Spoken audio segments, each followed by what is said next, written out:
Primero es una aprobación del Consejo de Gabinete a un proyecto de ley que hace unos cambios a la ley 16 del 2016 que estableció la justicia comunitaria de paz.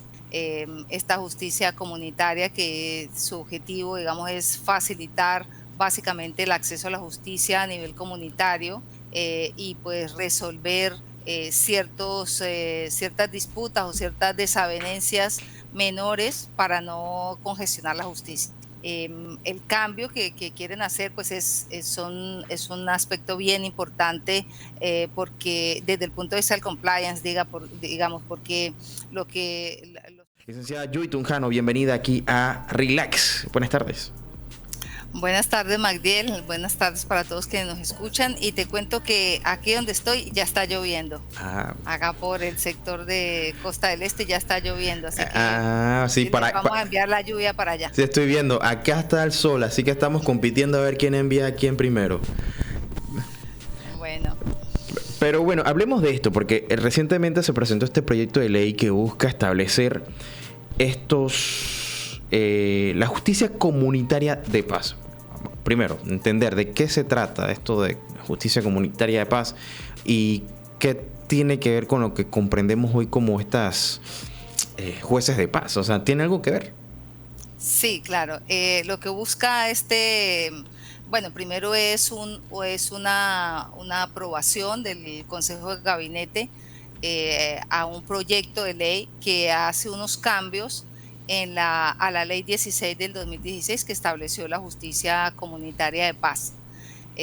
Esta justicia comunitaria que su objetivo, digamos, es facilitar básicamente el acceso a la justicia a nivel comunitario y pues resolver ciertas disputas o ciertas desavenencias menores para no congestionar la justicia. El cambio que quieren hacer pues es un aspecto bien importante porque desde el punto de vista del compliance, digamos, porque los cambios que ya los vamos a comentar pues buscan dar transparencia, buscan dar capacidad a un sistema pues que en el último tiempo tuvo varias quejas, fue objeto de bastantes debates, incluso hay varios proyectos de ley que se han presentado para hacer los cambios respectivos, porque pues se han presentado ciertas falencias o el sistema presenta falencias que han sido cuestionados por la misma ciudadanía.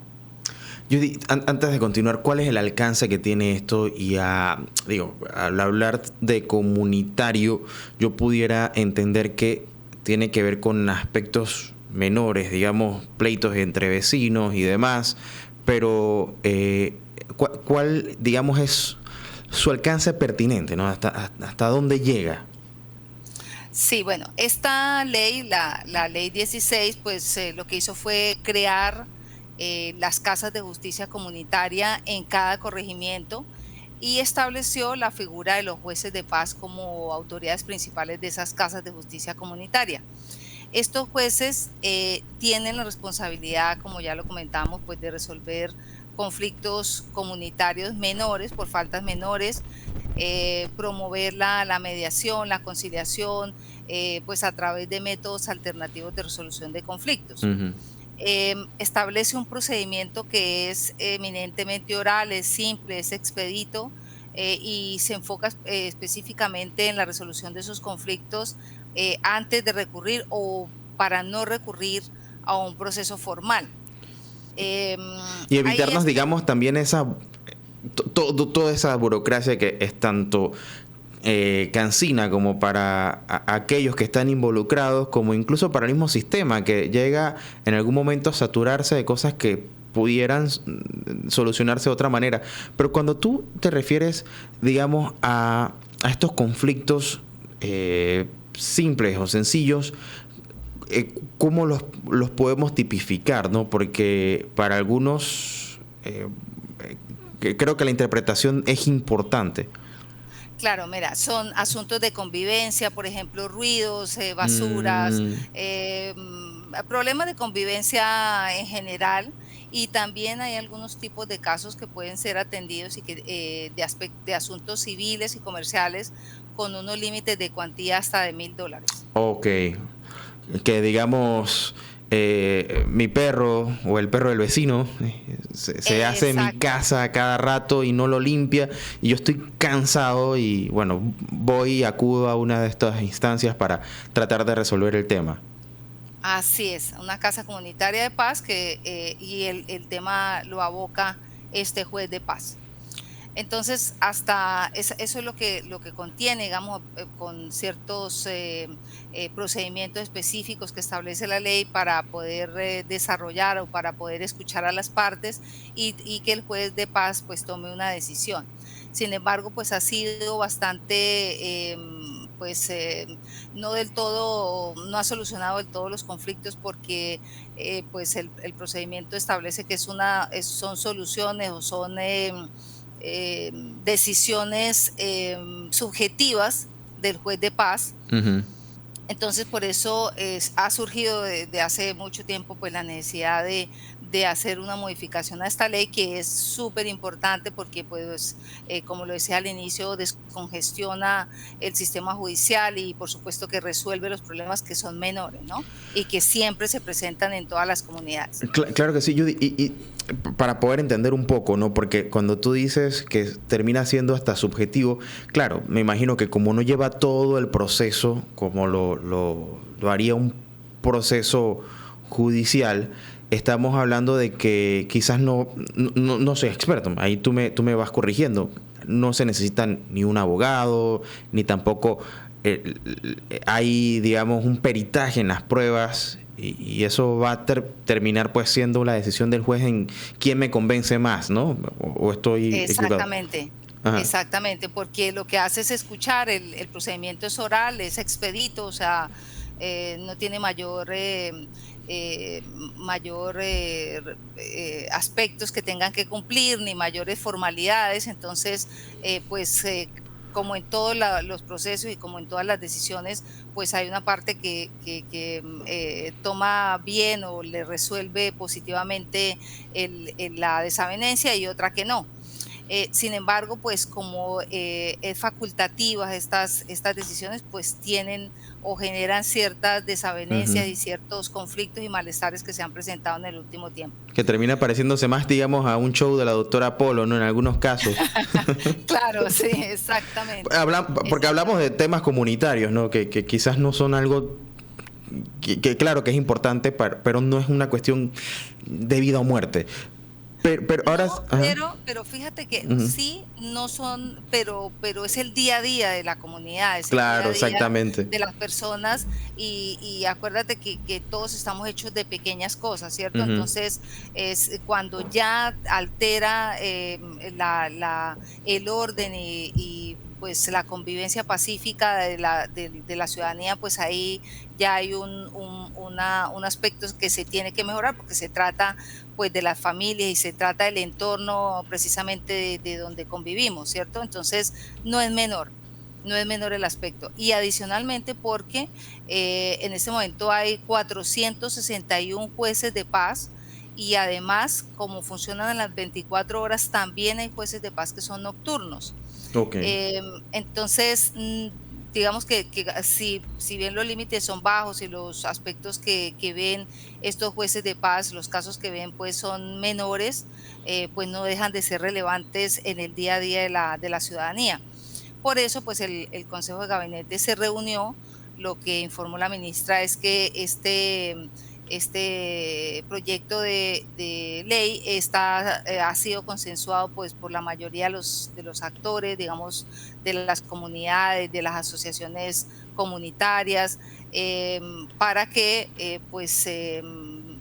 los alcaldes también, que tienen mucho que ver, pues para que se presente a la asamblea para su discusión y se acoja como una modificación a esta ley 16.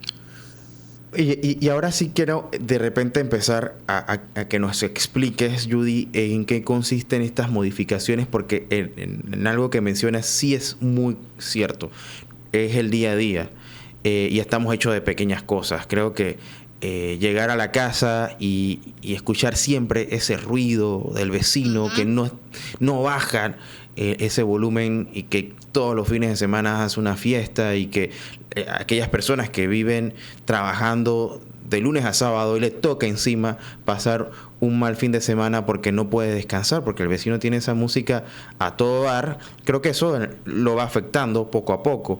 Entonces, ¿qué contempla estas modificaciones que pueda ayudar ahora a las personas a poder resolver esos conflictos? Claro, mira, lo primero es que el juez de paz pues es el encargado de prevenir y sancionar estos actos que alteran la paz y la convivencia, y su función primordial es más que prevenir, más que sancionar, digamos, es ser un líder comunitario, como está concebido en este momento en la ley. Ser un líder comunitario, y como digamos que el espíritu de la ley es que sea un líder, y que pues precisamente puede ser postulado por la comunidad o por alguna organización social, los requisitos son mínimos para ser ese juez de paz, que puede ser panameño, ser mayor de 30 años, y solamente se necesita ser abogado en en los municipios que son urbanos o semiurbanos. Pero para los rurales, ser juez de paz solo necesita haber terminado la educación media. Y para ser mediador comunitario, que es el que pues ayuda al juez de paz, es un ayudante, pues es un miembro de la comunidad, pues que facilite la comunicación entre las partes, que agilice, que ayude a solucionar, que sea un amigable componedor, digamos, y que trate de pues, restaurar las relaciones interpersonales y comunitarias que estén quebrantadas. Y para este cargo, pues también tiene muy pocos requisitos. Son como 3 años de estudios universitarios o técnicos. ¿En cualquier carrera o tiene que ser en la carrera? No, en cualquier carrera. Y en los urbanos y semiurbanos, solamente se necesita haber culminado la educación primaria. Entonces, estos, como no tienen unos requerimientos específicos, y sin embargo tienen que resolver cuestiones que en muchos casos pues se escapan de sus conocimientos, pues ese ha sido uno de las principales quejas o de los principales objetos, Claro. De que esta ley pues se materialice de una forma que vaya a cumplir con el objetivo primordial, que es el de la convivencia pacífica.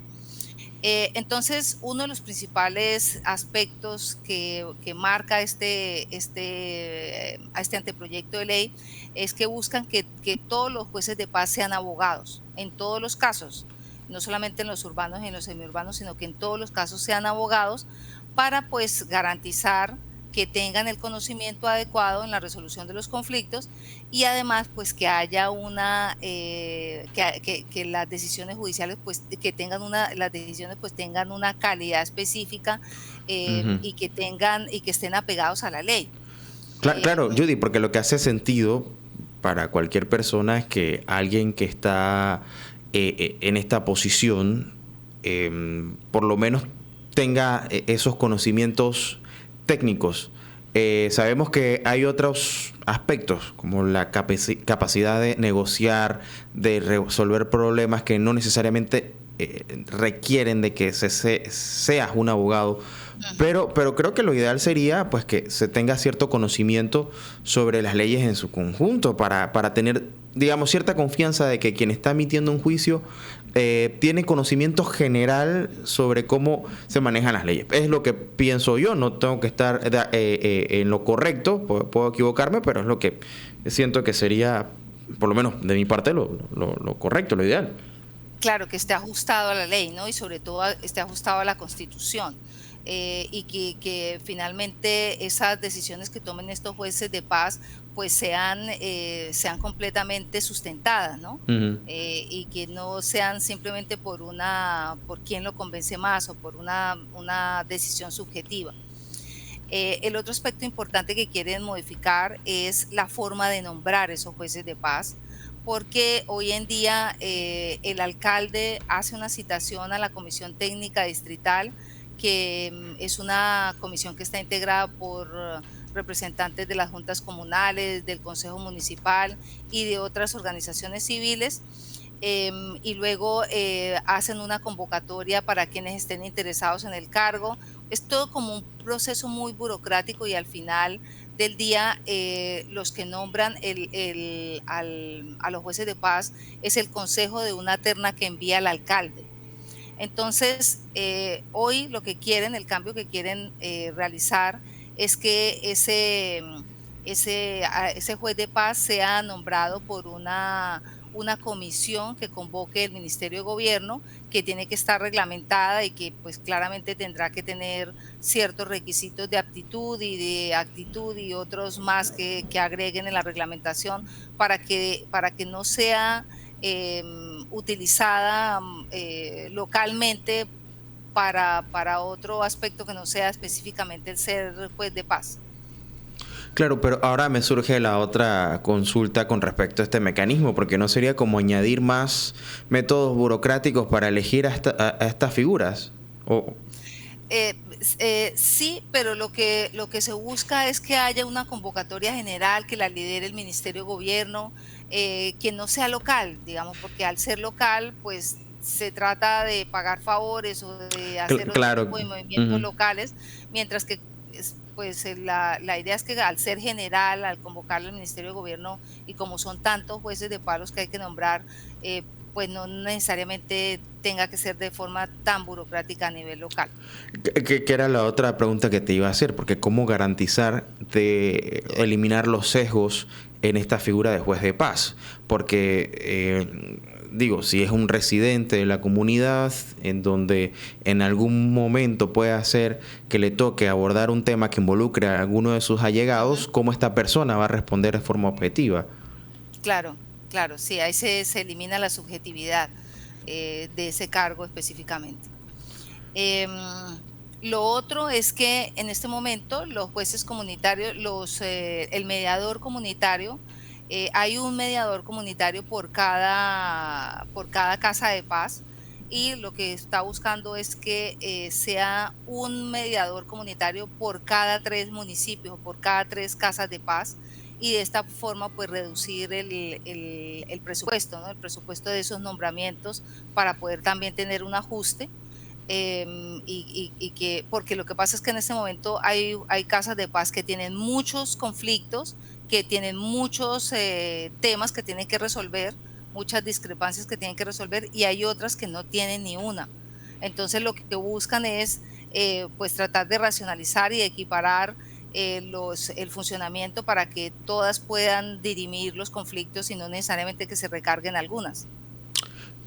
Claro, pero eso es lo que está contemplando estas modificaciones, ¿no? Ajá, sí, sí, es lo que busca el proyecto de ley, que haya un mediador comunitario por cada 3 casas de paz. Ahora te pregunto, También, disculpa, sí. para aclarar, cuando te refieres a mediador comunitario, ¿es la figura de juez de paz o es otra No, figura? no, Ah, es otra figura ok. que tiene que ser un líder comunitario, que es el amigable componedor, el que ayuda a resolver, el que une a las partes, el Ujú. que debe tener algún tipo de capacidad mediadora y conciliadora para poder acercar los intereses de ambas partes. Que hay algunos que son voluntarios y hay otros que son derechamente Nombrados, asalariados, o sea, sí. nombrados, sí. Ujú. Y pues eso es lo que buscan reducir, que los que son nombrados, pues haya uno por cada 3 casas de paz para poder racionalizar el presupuesto municipal.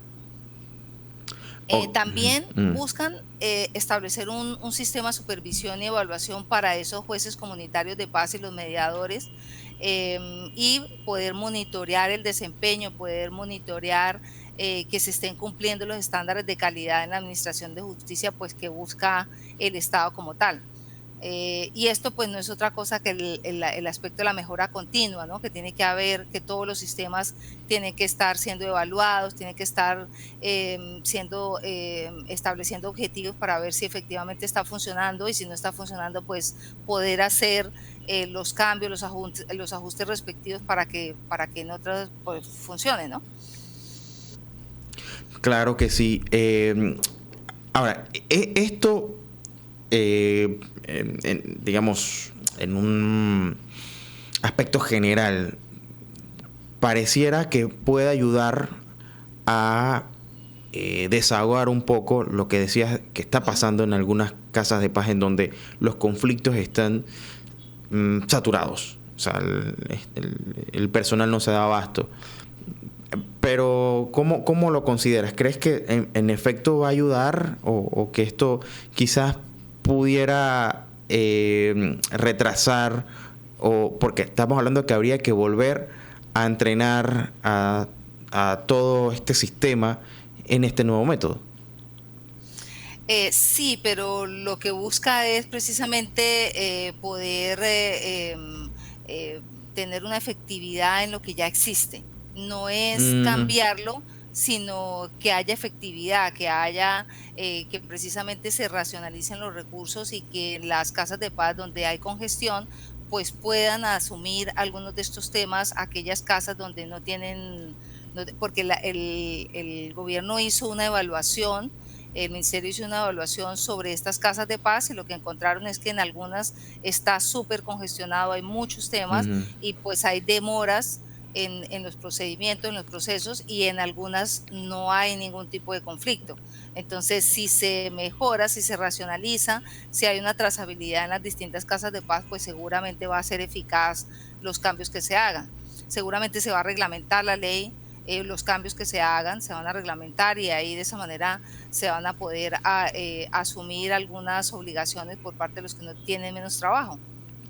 Claro que sí, y así de esa manera justificar el hecho de tener a funcionarios que deberían estar haciendo algo y no solamente ir y cumplir porque así el sistema se los permite, sino que se pueda realmente ser efectivo. Creo que la eficiencia en el sistema, sobre todo en este tipo de sistema que busca remediar conflictos o lidiar conflictos, tiene que ser eficiente y es una de esas grandes demandas que tiene la ciudadanía y qué bueno que se esté considerando. ¿Qué va a pasar entonces, Judy? Me imagino que hay que esperar que esto llegue a la Asamblea y que sea debatido. Sí, el último punto es que se va a establecer un proceso comunitario que esté, o sea, la gestión de un proceso comunitario que esté basado en garantías procesales.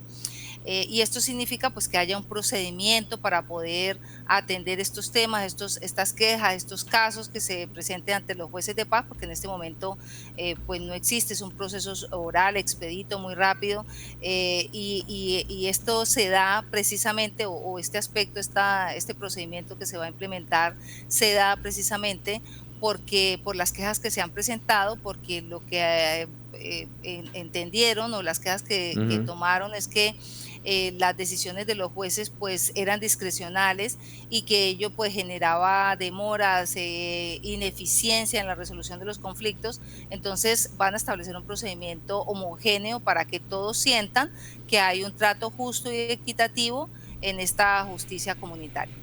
Genial. Oye, vamos a estar pendientes de cómo evoluciona este tema. Creo que es importante hablar porque son problemas que se viven en las comunidades día a día. Siempre habrá conflictos en la comunidad. Eso no va a desaparecer. Podemos tener la sociedad más perfecta, pero los seres humanos somos conflictivos por naturaleza. En algún momento vamos a tener disensiones y vamos a estar en desacuerdo. Vamos a cometer errores y eso no le va a gustar quizás a nuestro par. Y bueno, sabemos todo lo que puede suceder, así que es importante que existan métodos eficientes y efectivos que puedan ayudar a resolver estos conflictos. La idea no es que el vecino se tenga que mudar, la idea es que al final logre llegar a un acuerdo. Así que gracias por explicarnos de qué se trata esta modificación, Judy. Y bueno, más adelante quizás ver cómo evoluciona este tema. Así es, sí, efectivamente, pues hasta ahora se va a presentar, no se ha presentado. Hay otros proyectos de ley que ya se han presentado en el pasado, entonces seguramente habrá un estudio de todos los proyectos que existen y ojalá que salga el mejor, ¿no? Claro que sí. Bueno, Judy, aquí antes de despedirnos, ¿dónde encontramos más sobre Vive Compliance Magazine y pues de todos estos artículos que ustedes regularmente y foros también que organizan? Claro que sí, muchas gracias. Sí, en vivecompliance.com y en redes sociales Vive Compliance Magazine. Muchísimas gracias, Judy Tunjano, directora de Vive Compliance Magazine. Aquí estaremos la próxima semana, miércoles, a las 3:30, hablando de otros temas importantes que tengan que ver con el compliance, tanto en la parte gubernamental como privada. Así que un feliz miércoles, Judy, para ti, lo que queda de él, y hasta la próxima semana. Pero vamos a empezar con nuestro primer invitado, porque el próximo 25 de septiembre se va a celebrar el segundo Congreso General de Guías de Turismo. Oiga, solamente el año pasado por Panamá pasaron, por lo menos por Tocumen, cerca de 18 millones de personas. No todos se quedaron, pero sí Panamá empieza a posicionarse como un destino importante de turismo, y es necesario hablar del tema. Para hablar acerca de este segundo Congreso General de Guías de Turismo, va a estar hablando con nosotros el señor Juan Antonio de la Guardia. Bienvenido, gracias por acompañarnos. Gracias, muy buenas tardes, Magdiel, y gracias por tu invitación. Es un honor estar aquí contigo esta tarde.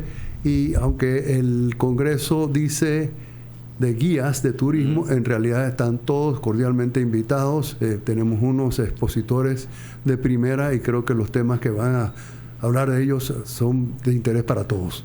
Bueno, para nadie es un secreto de que Panamá todavía, quizás usted lo puede decir mejor que yo, pareciera que empieza a aflorar esta industria turística. Hay muchos retos y creo que por eso es importante de que estos espacios sean abiertos a todos los interesados para poder hablar de manera, digamos, sincera de cómo nos imaginamos un país con una industria desarrollada.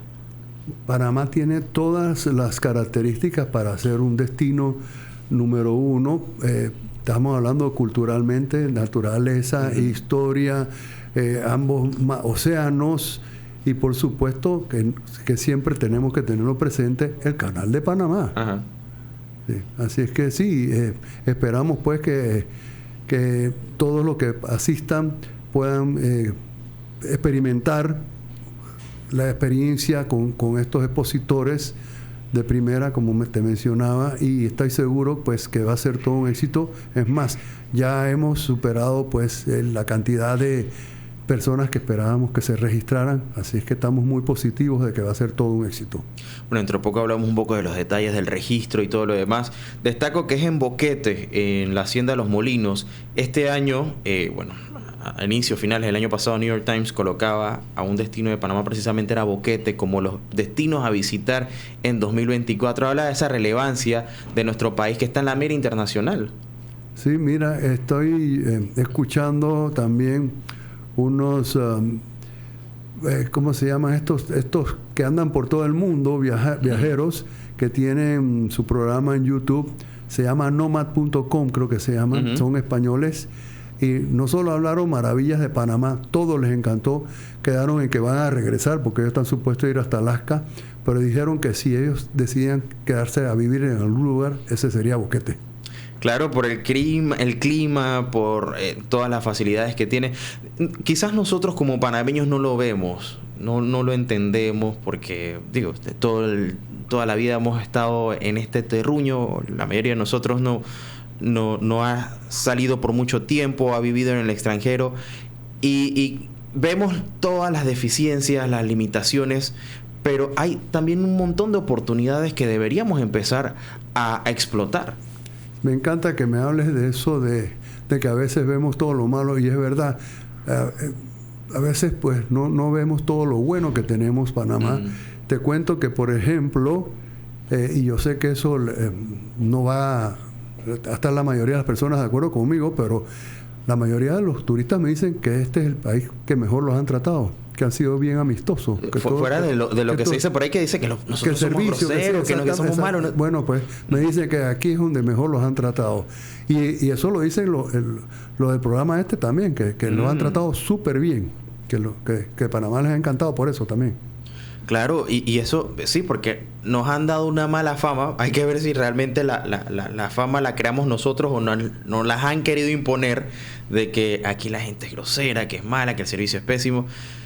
Digo, no podemos decir que es el mejor del mundo, y no todas las situaciones se replican en todos los lugares, porque no todos somos iguales, pero tampoco creo que tenemos que echarnos encima cosas que... Mira, quedó demostrado con la Jornada Mundial de la Juventud que somos grandes anfitriones. Y yo creo que yo puedo preguntarle a todos los que están escuchando aquí si en alguna ocasión han tenido que solicitar direcciones. De una vez se las van dando sin ningún problema. En cualquier otro lugar te salen huyendo. Bueno, eso sí tiene Panamá y que hay cordialidad. Eso es importante. Ahora, como guía de turismo, seguramente tiene, por lo que usted se dedica, la oportunidad de interactuar con personas en todas partes del mundo, pero van a lugares específicos. ¿Qué son esas cosas que encuentra el turista en Panamá que dice, esto no lo encuentro en otra parte? Y ojo, cosas que le hayan sorprendido a las personas cuando nos visitan. Lo que le sorprende a la mayoría de los turistas es que no saben mucho sobre Panamá. Entonces todo es nuevo. Empezando por el aeropuerto. Es un tremendo aeropuerto de primer mundo. 2 terminales. De ahí vienen y ven una ciudad con estos rascacielos que no se la esperan en un país de Centroamérica. Y así, pues, con cada una de las situaciones o los lugares que visitan, se van sorprendiendo. No sabían que teníamos selva, no sabían que teníamos grupos originarios, no sabían que teníamos historia, etcétera. Así que todo es ganancia. Y te puedo decir algo también que, como guía, y hablo también a nivel de otros guías, sí hemos sentido el impacto de la promoción internacional en los últimos 2 años, especialmente en la temporada alta, que hemos estado con bastante trabajo, gracias a Dios. Bueno, ya se reportó que hay un aumento en las visitas este año, por lo menos en primer semestre. También la reincorporación de Royal Caribbean. O sea, se espera que también el turismo de cruceros, que por muchos años ha aportado al turismo en el país, vuelva, y ojalá ahora con la apertura de este puerto de cruceros en el Pacífico se vea un afloramiento. Pero ¿qué pasa fuera del área interoceánica? Porque Panamá, toda su historia, la mitad de lo que nos enseñan en la escuela de historia de Panamá gira en torno al canal, y nos quedamos con todo en la ciudad.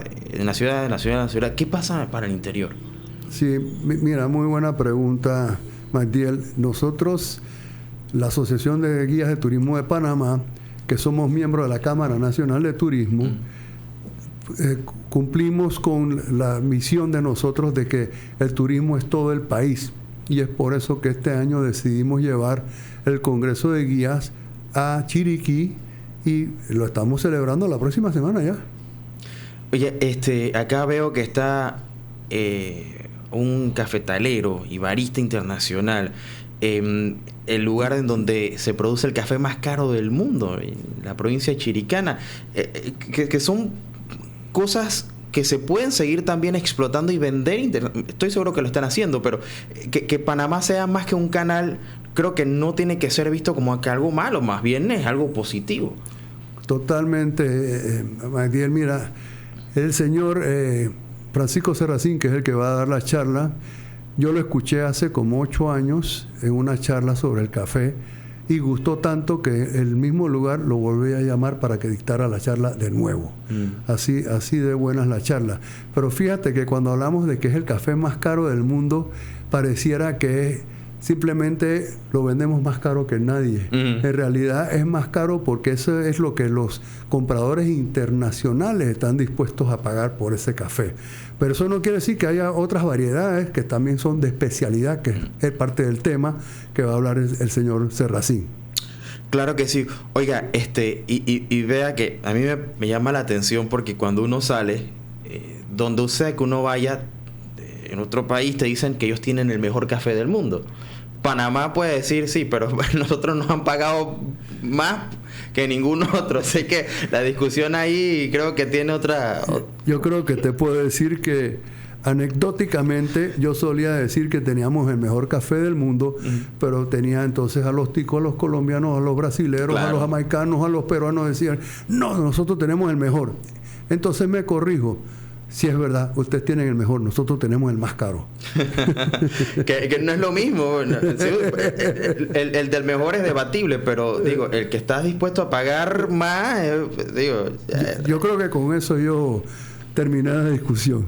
Claro, oiga, hay algo bien interesante porque aquí también van a estar hablando acerca del rol del guía. El guía de turismo es más que solamente alguien que lleva al turista por los lugares, porque funciona como ese embajador ante aquel visitante, porque tiene que mostrarle la cara de lo que somos como país. ¿Cómo está viendo usted, que tiene bastantes años en la industria, la evolución de este rubro de los guías de turismo en Panamá? Te voy a decir, creo que estoy adelantándome a lo que quiero decir eventualmente en el Congreso, y es que ha habido un crecimiento de capacitación de parte de los guías. Cada vez están mejor capacitados, lo cual es muy halagador, y por supuesto que el interés es seguir capacitándonos y capacitándonos y capacitándonos, porque no tienes idea las preguntas que nos hacen los turistas. O sea, a veces no podemos entender cómo se le ocurrió tal pregunta, pero hay que tener lo mayor conocimiento posible para poder dar respuesta a todo ese tipo de preguntas. Sí, y no es una tarea fácil. Uno tiene que estar buscando la experiencia mejorada para los turistas, conocer los contactos, tener los lugares y sobre todo estar preparado para esas preguntas difíciles, ¿no? Sí, nosotros tenemos que preparar la gira en el sentido de que tienes que estructurar a dónde vas a estar, en qué momento. Tienes que coordinar con el conductor, tienes que cumplir con los tiempos, tienes que preocuparte muchísimo sobre la seguridad del visitante, tienes que ver qué haces cuando hay cierres de calle, etcétera. O sea, no es simplemente ser un acompañante como quien va para la playa a un barbecue y las pintas. No. Tienes que estar muy pendiente del turista en todo momento, en todo lugar. Ese turista que se lleva una buena experiencia, va a su país, regresa y dice, mira, no vayas a X país antes de visitar porque Panamá me otorgó esto, hay seguridad, que una buena experiencia, la gente, eso que usted decía hace un momento, que te trata bien, y al final el que se ve beneficiado es el dueño de la fondita, del restaurante, del hotel, el transportista. Ahí es donde también la economía empieza a moverse. Sí, la idea es que todos en el país se beneficien con el turismo, y precisamente el Plan Maestro de Turismo Sostenible contempla que la gente que venga a Panamá también vaya al resto del país, que eso es muy importante. Y ese turista que se está buscando, se le considera el turista consciente, que está dispuesto a pagar un poquito más y está dispuesto a quedarse más tiempo en el país. Él va a ir a convivir con la cultura, con la gente, para irse más enriquecido mentalmente y espiritualmente, y por supuesto sin dejar huella. Claro, empaparse de esa cultura que va a encontrar, que es muy diversa, por cierto, porque a menos de 2 horas uno puede estar separado de la civilización, una cultura ancestral, y luego volver y encontrarse con esos rascacielos que usted decía hace un momento. Así es. No solo eso, es que Panamá es un país riquísimo en nuestra cultura, porque somos parte de todas las naciones del mundo, de todas las religiones, de todo. Tú lo encuentras aquí. Así es que puedes convivir, por ejemplo, una experiencia del Caribe, afro, y después una experiencia del Pacífico más influenciada por la colonia española, etcétera, ¿no? Igual tenemos una gran influencia china, a tal punto que tenemos el desayuno chino que no existe ni en China. Bueno, imagínense el famoso dim sum, ¿no? que a muchos nos gusta ese dim sum. Y eso es bonito, ¿no? Creo que uno como panameño lo disfruta, y creo que es parte de lo que hace que cuando uno está afuera lo extrañe tanto. Oiga, no quiero adentrarme quizás en detalle de los retos y esas cosas, porque sabemos que siempre hay retos, pero sí de la importancia de este tipo de congresos. Y usted mencionaba pues que está abierto a todos los interesados. ¿Cómo es el mecanismo para el mismo, los detalles acerca de lo que va a hacer? Puede acceder a congresoagtp@gmail.com, y ahí puedes conseguir toda la información, ya que tenemos un costo de donación equivalente a $25, que cubre, por supuesto, el salón, el coffee break, el almuerzo y un certificado de participación. Ahora, si eres operador de turismo, si eres hotelero, si eres restaurantero, si eres guía, por supuesto, pero inclusive si eres ganadero, lechero, puedes asistir. Los temas son bien interesantes y por qué no aprovechar y agarrar un día de descanso de lo que te dedicas todo el tiempo y convives con los guías y con esta experiencia única. Claro, pero es una forma también de tratar de hablar el mismo idioma, porque recientemente estuve en un tour, me pareció interesante la coordinación que había entre el que me vende el tour, quien me recoge al final, que es un transportista, luego quien me lleva en la lancha y el restaurante. Eran, digamos, distintos actores, que estoy seguro que no era un mismo operador, pero que coordinaba de tal manera que la experiencia fuera la mejor para el turista. Esto hace que sea importante que se esté alineado, ¿no? Yo hablo desde la experiencia como usuario. Estás describiendo precisamente lo que se busca, que impacte a todos los niveles, ¿no? Como quien dice, se baña en regadera. Y sobre todo, pues, en las otras provincias fuera de Panamá y Colón, y Panamá Oeste, ¿no? Que es donde se concentra regularmente todos los que vienen, porque por supuesto, si tú me estás hablando de que tienen solo un día para estar aquí, pues no pueden ir muy lejos. Pero si vienen esta gente que está dispuesta a quedarse varios días en el país, pues por supuesto que la idea es que vayan y conozcan todo el territorio nacional. Y hacer el networking necesario para ver cómo se puede colaborar. Me imagino que eso también lo buscan porque es necesario. Todo eso se empaqueta, si se puede decir de una forma, que tú tienes, pues como dices, el transportista, el restaurante o la persona que va a cocinar en la aldea. Todo eso está hablado, qué tipo de comida, porque a veces pueden ser alérgicos, etcétera. Todo eso está hablado y por supuesto que un guía que los va a acompañar, que va a ser el enlace entre lo que están viviendo y la experiencia y la comunidad. Bueno, y voy a meter un gol porque ahí está la aerolínea panameña Copa tiene este programa de stopovers que me parece que hay que buscar que los actores en Panamá lo aprovechen.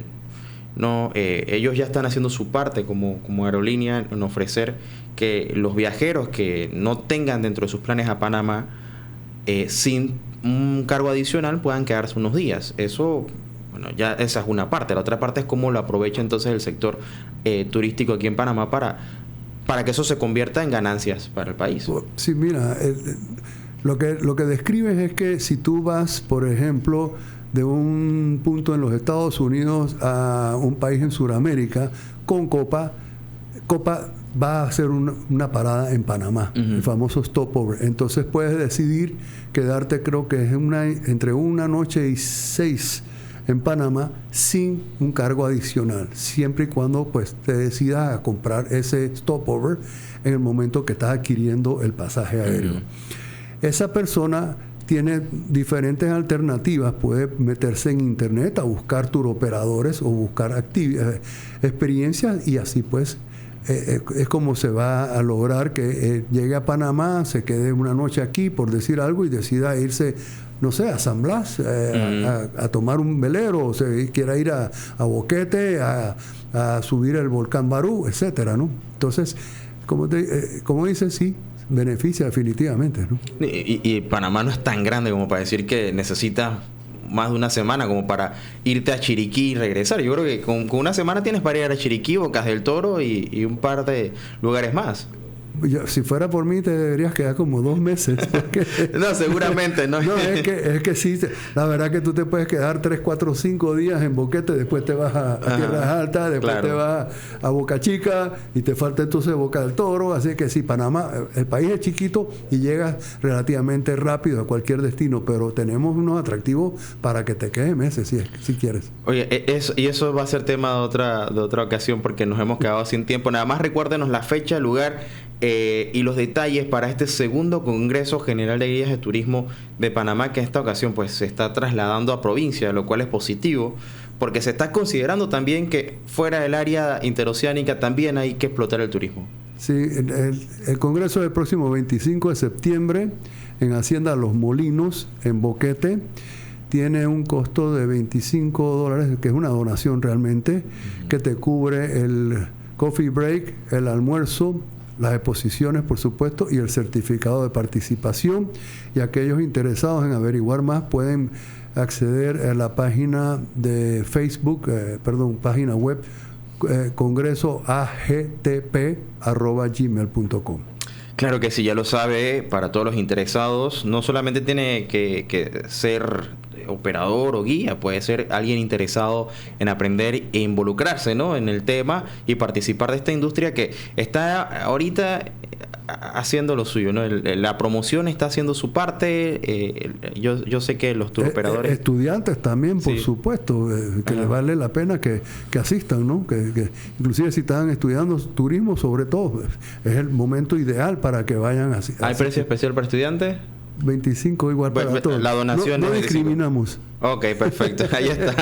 Oiga, muchísimas gracias al señor Juan Antonio de la Guardia por acompañarnos y traernos pues esta conversación interesante sobre materia turística en nuestro país. Y bueno, muchas gracias a ti. A la orden. Para una próxima ocasión estaremos hablando más. Oiga, son las 3:30 de la tarde. Vamos a nuestro primer cambio comercial. A la vuelta seguimos con Yui Tunjano de Vive Compliance Magazine. Así que no se vaya. Regresamos en breve. Y ahora sí, vamos a nuestro siguiente segmento. Como cada miércoles a esta hora tenemos a la Academia Panameña de la Lengua y nos acompaña la doctora Nimia Herrera Guillén. Ella es académica numeraria de la Academia Panameña de la Lengua, es docente, investigadora, directora de Educación Continua de la Universidad de Panamá, doctora en Humanidades y Ciencias Sociales.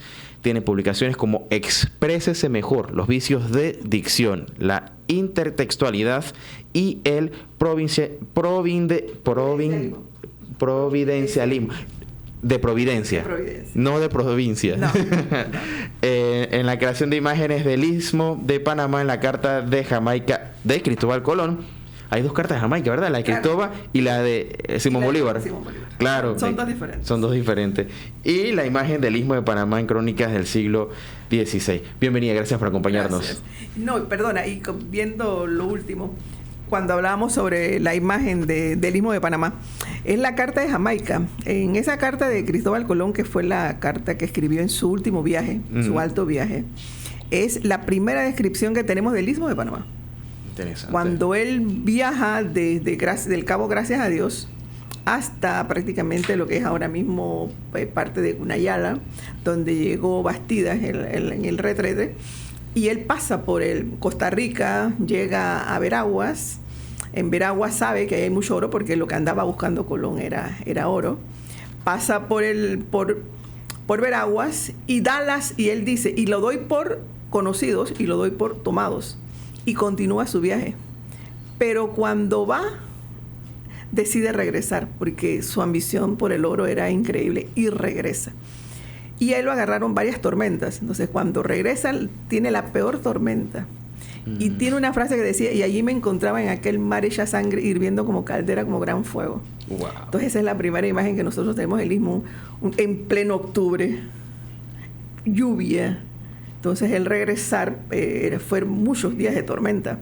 Y aquí en Panamá perdió 2 naves. Interesante. Entonces se llama de Jamaica porque cuando a él le habían prohibido en su tercer viaje, él salió con grilletes, él y su hermano, de Santo Domingo, y a él le prohibieron regresar.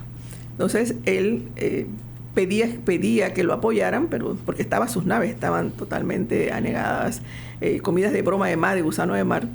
Y en Jamaica queda 1 año, y ahí escribe la Carta de Jamaica, que es una carta de pena, de confusión, que era lo que tenía, lo he dado todo, no tengo nada, pero es la primera imagen que tenemos del Istmo de Panamá, precisamente. Interesante. Interesante también el nexo, ¿no?, que de esas descripciones de Panamá en Jamaica, ¿no?, a través de cartas.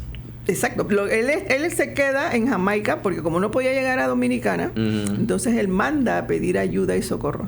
Llega 1 año después y ahí él escribe la Carta de Jamaica. Entonces se llama así, la Carta de Jamaica, o letera rarísima, porque es bien complicada el analizarla, porque es muy enrevesada. Él está narrando, recordando, pero como él pensaba que estaba en Oriente, entonces decía, llegué al Zipango, a la isla de las especias, y comenzaba a elucubrar. Entonces, en algunos, por eso se llama la intertextualidad. La intertextualidad es cuando tú tienes un texto dentro de otros textos, pero no necesariamente puede ser un escrito, puede ser un cuadro, puede ser una llamada, que cuando tú la lees o la escuchas, dices, pero eso me suena, eso me parece a... Eso es la intertextualidad. Entonces, cuando él tiene algunas frases, como ¿quién ha sufrido más que Job?, tú te buscas a Job y te das cuenta de lo que él escribe en la carta de Jamaica y haces un análisis intertextual, es lo que está en la Biblia. Entonces lo que hace es parafrasear los textos bíblicos. Es un estudio muy, muy interesante porque no es la carta corrida, sino que tiene muchas elucubraciones. Entonces va y viene. Y es interesante. Muchas referencias. Muchas referencias. Claro, que me imagino que en ese tiempo iba a ser muy complicado. Hoy día uno hace clic en el enlace, es totalmente diferente. Y el libro conocido para ellos era la Biblia, más que nada. Entonces, él como muchas tesis que hay sobre su origen, si era judío, pero es un personaje interesante en el sentido que inicia el estudio de lo que es sería la literatura panameña, independientemente sea escrito por español, como ha sucedido en diferentes partes de América, porque es las primeras imágenes que tienes sobre tu lugar. Sí, no es que no había cultura, claro, pero escritas, ¿no? No, claro, porque no existía el lenguaje escrito en Panamá antes de la llegada de los españoles. Claro, ni en América, ¿no? Claro. Estaban los jeroglíficos y todo, pero no como escritura. No como escritura, que eso es importante destacarlo. Y por eso es que se consideran los primeros textos de la literatura panameña, independientemente hayan sido escritos por extranjeros. Y se pone que el inicio de la literatura es la literatura colonial. No podemos obviar siglos. Exactamente. Digo, la República empieza en 1903, pero antes de eso ya había literatura. Claro, en 1502 que llega Colón, 1503, escribe la Carta de Jamaica, antes había lo que eran los indígenas. Oye, bien interesante, pero sí. Bueno, eso lo podríamos conversar en otro momento. Claro, con eso. Porque hoy vinimos a hablar acerca de Gloria Guardia de Alfaro y acerca de su trilogía que se llama Mar Amargo. Y primero, ¿quién es Gloria Guardia de Alfaro? Bueno, Gloria Guardia de Alfaro es una de nuestras escritoras, fue académica numeraria, ocupó la silla con antelación. Se preocupó mucho por lo que eran las letras, más que nada por la defensa de la mujer. Su obra ha sido traducida en varios idiomas, pero más que nada desde el punto de vista de la lucha por la defensa de la mujer, la defensa por los derechos. Y en nuestro país, de una u otra forma, la conocemos más que nada por esta novelita, El Último Juego. El Último Juego y alguna de sus otras obras. No obstante, a nivel internacional sí es muy conocida. Ella era especialista en literatura comparada, era lexicógrafa, historiadora, era una persona una escritora muy prolífera en lo que respecta a los ensayos, ganó varios premios. Entonces, dentro de sus obras, ella tiene una trilogía, que es la trilogía Mar Amargo, que era lo que íbamos a conversar. Ella, que corresponde al Último Juego, 1976, después fue Lobo del Anochecer, 2006, y El Jardín de las Cenizas, 2011. Esta es una trilogía que tiene, algunos usted me mencionaba más temprano, aspectos importantes de la política panameña. Sí. A pesar que la trilogía en algunos momentos se estudia como referente de los tratados, porque el núcleo, lo que le llamamos nosotros el vaso comunicante dentro, el hilo conductor, es sobre las negociaciones. El final del juego trata precisamente sobre eso, sobre las negociaciones que se dieron para el tratado Torrijos-Carta en el 77. Un título muy sugerente también. Sí. Entonces, el personaje, Tito Garrido, sufre un secuestro en su casa. Entonces ahí se desarrolla todo. Pero lo importante del texto es cómo se desarrolla la trama. Porque tú estás leyendo, tienes que estar muy hábil y muy atento para su lectura, porque estás en el presente y en el pasado. No te das cuenta cuando está recordando o cuando está en el presente.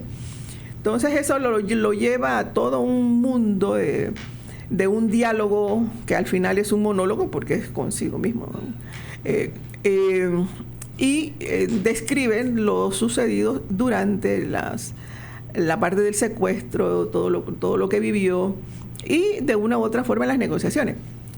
Lo importante, los personajes de Gloria Guardia no son personajes de los que estamos acostumbrados. El personaje que cruza la calle, el personaje... No, son personajes siempre de una clase alta.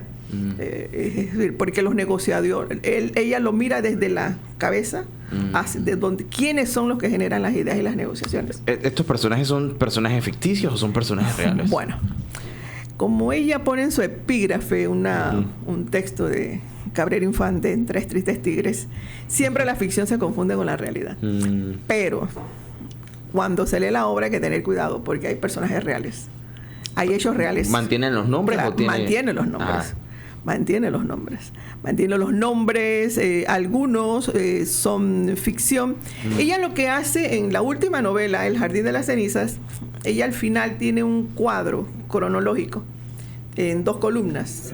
Tiene una columna que son los sucesos ficción, lo que ella pone como ficción, y al lado derecho los hechos históricos. Entonces, de una u otra forma, como un suceso histórico, ella lo desarrolla como un hecho ficcional, pero de una u otra forma recorre momentos de la historia. Ahora, ¿cómo hace el lector para no confundirse, ¿no? Porque, primero, ¿cómo pudiéramos clasificar a esta novela, si es como una novela histórica o un... Bueno. Todavía el Lobos del Anochecer tiene una distancia cronológica. Por lo general lo consideramos novela histórica cuando hay una distancia epocal entre el escritor y el hecho narrado. Porque cuando hay una distancia corta, entra mucho lo que es esa parte subjetiva, la parte ideológica. No sé si viviste yo siempre le pongo como ejemplo la invasión. Bueno, cuando se da la invasión, nos encontramos en un momento histórico del país, pero también nos vamos a encontrar con diferentes visiones sobre la acción. Posiciones a favor y en contra, por claro, supuesto. Entonces estás viendo el mismo hecho histórico, pero desde la subjetividad que te da el tiempo. No obstante, por eso es que dice... Weinstein es uno de los escritores que sostiene que debiese pasar entre 75 y 100 años para que tú revises el hecho histórico ya, más que nada desde el punto de vista de los textos que él... Entonces lo que hace ella es que son textos de investigación. Ella no nada más se basa en cartas, en memorandos, fotografías, escritos, noticias periodísticas, es decir, su obra está documentada. Pero la interpreta de una forma tal de que, digamos, separa un poco la realidad de la ficción para que siga manteniendo su esencia de novela, o lo que intenta ella hacer es como contarte sutilmente lo que sucedió. Bueno, recuerda, vamos a partir de una premisa. Cuando tú tienes tú como lector, el escritor cuando termina su texto, la pone a manos del lector. El lector es el dueño de la obra. Y cada lector tiene nosotros le llamamos plurisignificación, es decir, múltiples significados. Yo puedo leer un texto igual que tú y cada uno puede interpretar hechos diferentes. Como son textos conocidos que no son tan alejados, nosotros nos podemos encontrar que hay hechos históricos que son reales. Los nombres también, ella no obvia los nombres. Lo que sucede durante la invasión, lo que sucede durante algunos golpes de Estado, los asilos, porque son los asilos políticos cuando viene el Shah de Irán, bueno, ella lo pone y lo trata. Y eso es un hecho que se dio, un hecho histórico, pues está recogido en documentos. Entonces su obra está documentada. Entonces ya le toca al lector verlo desde el punto de vista de los hechos narrados. Es como Tristán Solarte con su obra La serpiente de cristal. Es igual, él trata sobre la invasión, pero también lo ves desde diferentes perspectivas. El otro elemento importante en la obra de Gloria Guardia es que la puedes estudiar desde diferentes perspectivas. Lo puedes estudiar desde la historia, y sigues el hilo histórico y te va a llevar a que el hecho sucedió y los personajes presentados están ahí y son familias, la mayoría son familias de Abolengo, de la raza, de raza aristocrática, como le llama ella.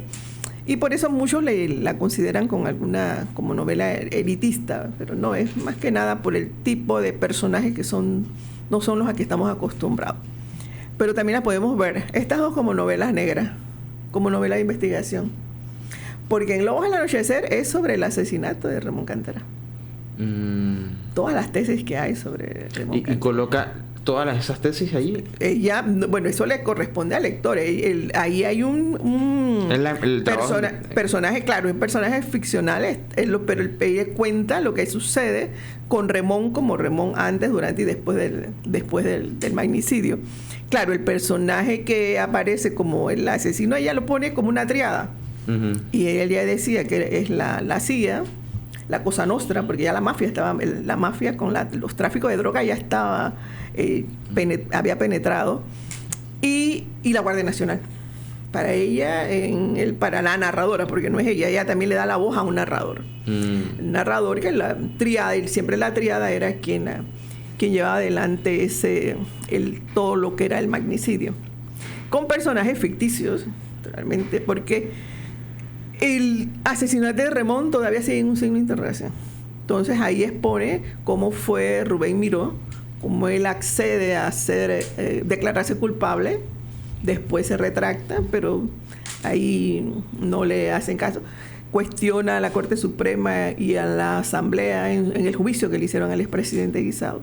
Entonces toda la historia es la historia de lo que sucede en los hechos posteriores al asesinato de Ramón, pero te queda en un signo de interrogación. Miró lo asesina en tiempo, 15 años después, justo 15 años, el mismo día 15 años después. Y si tú escuchas a personas que te hablan que más o menos viven en esa época, te dicen, pero quien lo mató fue fulano, o fue mengano, o fue, para no decir nombre. Uh-huh. Entonces, también es el lector porque al final queda el signo de interrogación. Claro, pero sirve como una gran referencia como para poder conocer parte de la historia, ¿no? Sí, y más que nada es cómo te va explicando cómo penetra el tráfico de drogas, porque parte del problema era por el tráfico de drogas. Ya la lucha por los territorios Panamá-Colón, donde se decía que la Guardia Nacional ya estaba involucrada durante todo ese proceso. Entonces ahí ella lleva al lector a ese momento de elucubrar e investigar cómo se va. Cuando escuchas en ocasiones al director de la policía en semanas anteriores, él explicaba que los grandes jefes no estaban aquí, ni estaban... Eso te lo señala, que él estaba en Europa, en Estados Unidos, entonces cómo venía toda esa línea y cómo cruzaba de un lugar. Hace varias décadas. Eso estamos hablando de 1955, que fue cuando asesinaron a Ramón, que fue el 2 de enero del 55. Wow. Ahora, nos quedan 5 minutos, pero ¿cómo cala este tipo de literatura en la sociedad, ¿no? Porque son eventos que no son fáciles. No son fáciles porque no se conocen, porque no se discuten. Los 5 minutos que nos quedan, la otra obra, El Jardín de las Cenizas, también son eventos históricos. Uh-huh. Son 100 años de historia desde la creación de la República. Todos los sucesos que se dan de la historia. Incluso el fenómeno que ella llamaba cuando la juventud, que ella decía que el papel de la juventud en la política. Uh-huh. Y entonces ella decía, y te voy a leer un pedacitito, decía, dice que a la juventud, dice, tenían los sueños que luego los frustraron, la juventud. Si a la juventud y a los intelectuales siempre se los tragan los teóricos y los políticos con sus discursos resobados. Los soñadores prenden la chispa, hacen el trabajo de base y aquellos otros solo vienen y se embolsan en todo el crédito. Lo que estamos viviendo. Y que hemos vivido lo que estamos viviendo con Vamos. Es decir, leer esta obra... Uh-huh. En estos momentos coyunturales de nuestra historia sería muy importante. Claro. Porque es el conocer la historia y como lo reitera, quien no conoce la historia está condenado a repetirla. Uh-huh. Oye, y es sumamente importante saber que se puede rescatar parte de nuestra historia. Que, digo, Panamá tiene victorias, tiene glorias, pero también tiene momentos muy lúgubres que hay que contarlos y hay que discutirlos todavía. Hay que entenderlos y ver cómo evitar que esto se repita. Y lo irónico es lo que usted mencionaba hace un momento de las declaraciones que casi 70 años después sigue haciendo la policía con respecto al tema. O sea, no es nada nuevo. Nunca se ha resuelto. Bueno, no se ha resuelto de la manera en que esperaríamos. Pero sí leer ambas obras, El Jardín de las Cenizas, por el punto de vista de la historia, 100 años de historia, todos los problemas sociales que se dan, políticos, y el papel que siempre ha jugado de una u otra forma el bien más importante que ha sido el canal. Todo de una u otra forma ha estado alrededor del canal, bueno, desde los tiempos de Colón. Colón buscaba el estrecho y el hombre lo construye. Sí, desde el interés español hasta el intento fracasado francés y el americano que logra hacerlo, pero a costa de vender la patria, se logra, y bueno, que todo en la vida republicana prácticamente gira en torno al canal. ¿La lectura es fácil? ¿Es complicada? No es complicada, es de fácil lectura. O sea, que para cualquier neófito puede leer las obras, porque no es una narración complicada, no es compleja. En algunos momentos lo que sí tienes es que juega con el tiempo. Es como una técnica que se llama caja china. Las cajas chinas se abren, encuentras, bueno, es un tema, te salta otro tema, otro tema. Hay que estar concentrado para no perder el hilo, pero no es como que eso... Pero claro, y te habla temas que de una u otra forma son tabú. El tema de la masonería, cuando comienza la masonería. Imagínese. O sea, para los curiosos y que no... Para los investigadores. Investigadores es buenísimo como para poder tener un... Y al final ella pone una ficha bibliográfica importante de los diferentes documentos y los especialistas en todas las áreas que apoyaron para la escritura de las tres obras especialmente. Valiosísimo aporte que nos da y nos regala Gloria Guardia de Alfaro. Oiga, ¿estos libros están disponibles? Bueno, no. Esa es la gran pregunta, ¿no? Porque estos son publicaciones de Alfaguara. La verdad es que no te puedo decir si están aún, pero quizás pidiéndolas a Alfaguara se puedan encontrar. Porque sí están disponibles, sí se pueden conseguir. O sea que ahí nuestro amigo Javier Alvarado nos dicen que sí están en las librerías. Sí, las podemos encontrar, pero si no tenemos un elemento importante que es Amazon, y ahí podemos conseguir la obra que nosotros queramos. Excelente. Bueno, pero recomendadísima entonces esta trilogía. ¿Con cuál hay que empezar? Con El Final del Juego. Ajá. Claro, porque con esta te lleva lo que es a la historia de Tito Garrido. Tito Garrido va a estar de una u otra forma como un hilo conductor. ¿No?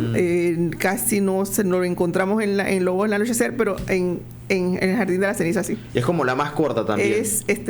O sea que no hay excusa, porque quizás el que empieza y ves esos libros un poco más gruesos dice, no hombre, pero con este yo creo que cualquiera ahí se sienta y queda interesado y se lee los otros fácilmente. No, los lees porque te va llevando la historia, es decir, cómo ves dibujado nuestra realidad, lo que estamos viviendo día a día. Estás aquí, mire, yo la estaba leyendo cuando era el momento de las elecciones. Dios mío, estaba viviendo las elecciones en los libros, cometiendo los mismos errores, las mismas fórmulas de llegar al votante. Tanto es así que se escribe que Cecil, la esposa de Remón, quizás fue una de las primeras que llevó las bolsas y los sartenes a las áreas rurales para conseguir votos. Entonces ella le decía, yo te ayudé a ganar las elecciones, llegando donde la gente más pobre, la gente que tiene hambre, que tiene necesidad. Y mira que Todo el mundo, cuando tú ves, van a los diferentes lugares. Capaz en ese entonces no le decían clientelismo, ahora sí tiene un nombre claro y Sí. que todos podemos identificar, ¿no? En ese momento era la dama de la bondad. Oiga, se nos acabó el tiempo, pero muchísimas gracias, doctora Herrera, aquí por acompañarnos con la Academia Panameña de la Lengua, y gracias también a Javier Alvarado por acompañarnos. Así que la recomendación está dada a buscar Mar Amargo de Bueno, Gloria Guardia pero Alfaro. tiene que buscarlas así, tiene que buscar el último juego, El último juego. Lobos del Anochecer Ok. y El Jardín de las Cenizas. Y empezar con el último juego. Claro que sí. Oye, un gusto tenerla aquí acompañándonos. Gracias. Ojalá podamos tenerla próximamente y seguimos ahondando en más temas. Sí. Así que bueno, nos despedimos de esta manera. Gracias a la doctora Nimia Herrera Guillén por acompañarnos, académica numeraria de la Academia Panameña de la Lengua. La próxima semana tendremos más temas. Nosotros nos vamos a nuestro último cambio y regresamos con la parte final aquí en Relax.